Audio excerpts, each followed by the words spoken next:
পরিবারের কর্মকর্তা নয় শুধু, বরং তাদের পরিবারের সদস্যরাও আমাদের সাথে যোগ দিয়েছেন এবং এখনো পর্যন্ত আমাদের সাথেই আছেন, যারা সুদূর 64 জেলা থেকে আমাদের সাথে রয়েছেন গত সাত দিন ধরে। আমাদের কর্মসূচি, আমরা যেটা কর্মসূচি আজকে আমাদের চলছে সেটি 4 দিন, তবে গতকাল আমাদের প্রেস কনফারেন্স হয়েছে, সেটিও আমাদের একটি কর্মসূচি। এবং আমাদের এই মতিঝিলের কর্মসূচির আগেও আমাদের একটি প্রেস ক্লাবে আমাদের আন্দোলনের একটি কর্মসূচি ছিল, যেটা হয়তো অনেকে জানেন না, সে বিষয়টি আমি জানিয়ে দিলাম। প্রিয় সহযোদ্ধারা, আপনারা একটি বিষয় আপনারা যদি খেয়াল করে দেখেন, সেটি হচ্ছে গতকাল যখন আমরা সংবাদ সম্মেলন করেছিলাম, সংবাদ সম্মেলন করার ঠিক পরবর্তী মুহূর্তে আল আরাফাহ ইসলাম ব্যাংকিং ম্যানেজমেন্ট কর্তৃক কিছু দিক নির্দেশনা,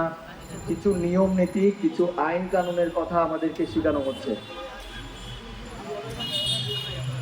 আসলে যে আইন তারা শেখাচ্ছে বা যে আইন তারা জনগণ, প্রশাসন, বিভিন্ন প্রতিষ্ঠানের মাধ্যমে তুলে ধরছে, আমার বরাবর একটি প্রশ্ন থেকেই যায়, এতটা অযোগ্য, এতটা আনপ্রফেশনাল, এতটা অগোছালো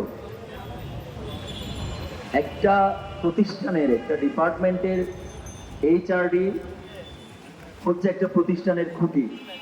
একটা প্রতিষ্ঠানের ভিত্তি, যে এইচআর এর মাধ্যমে হচ্ছে পুরো প্রতিষ্ঠান ডিপেন্ড করে, পুরো প্রতিষ্ঠান নির্ভর করে। সেই প্রতিষ্ঠানের এইচআর যদি এত অগোছালো হয়, এত আনপ্রফেশনাল হয়, এত অযৌক্তিক হয়, তাহলে আপনারাই সহযোদ্ধা ভাইয়েরা, আপনারাই চিন্তা করুন সেই প্রতিষ্ঠানের আগামীর ভবিষ্যৎ কি হতে পারে। তাহলে আপনাদের প্রশ্ন কি, আপনাদের মনে কি প্রশ্ন জাগবে না, সেই প্রতিষ্ঠানকে কি ডুবিয়ে দেওয়া হচ্ছে না? তারা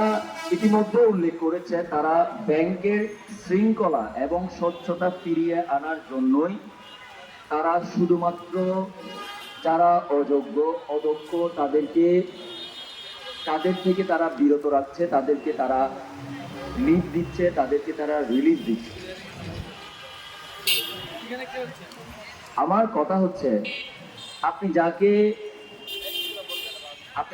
যাকে বলছেন শৃঙ্খলার মধ্যে নেই, আপনি যাকে বলছেন স্বচ্ছতার মধ্যে নেই, তাহলে সেই ব্যক্তি কিভাবে গত 3 থেকে 4 বছর ধরে সকালে যথাসময়ে অফিসে উপস্থিত হয়ে দার্সের মাধ্যমে যার সারাদিনের কর্মযজ্ঞ শেষ করে সঠিক সময়ে নিরাপত্তা একটি জায়গায়, একটি সিনসিয়ার একটি জায়গায় কাজ করে সে বাসায় ফেরত গিয়ে এভাবে তার 3 থেকে 4টি বছর অতিবাহিত করেছে। যদি সেই ব্যক্তি স্বচ্ছই না হতো, সেই ব্যক্তি যদি তার মধ্যে যদি শৃঙ্খলাই না থাকতো, তাহলে সে কিভাবে একটি প্রতিষ্ঠানের মধ্যে 3 থেকে 4 বছর ধরে কাজ করেছে? যদি তার মধ্যে কোনো শৃঙ্খলাই না থাকতো, যদি তার মধ্যে কোনো স্বচ্ছতাই না থাকতো, সে তো অর্থ কেলেঙ্কারির সাথে যুক্ত থাকতো, সে তো বিভিন্ন ধরনের মানি লন্ডারিং তাদের সাথে যুক্ত থাকতো, ঠিক কিনা ভাইয়েরা?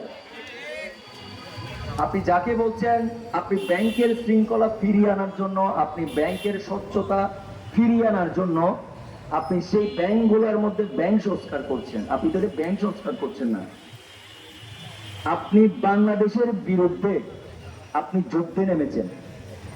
আপনি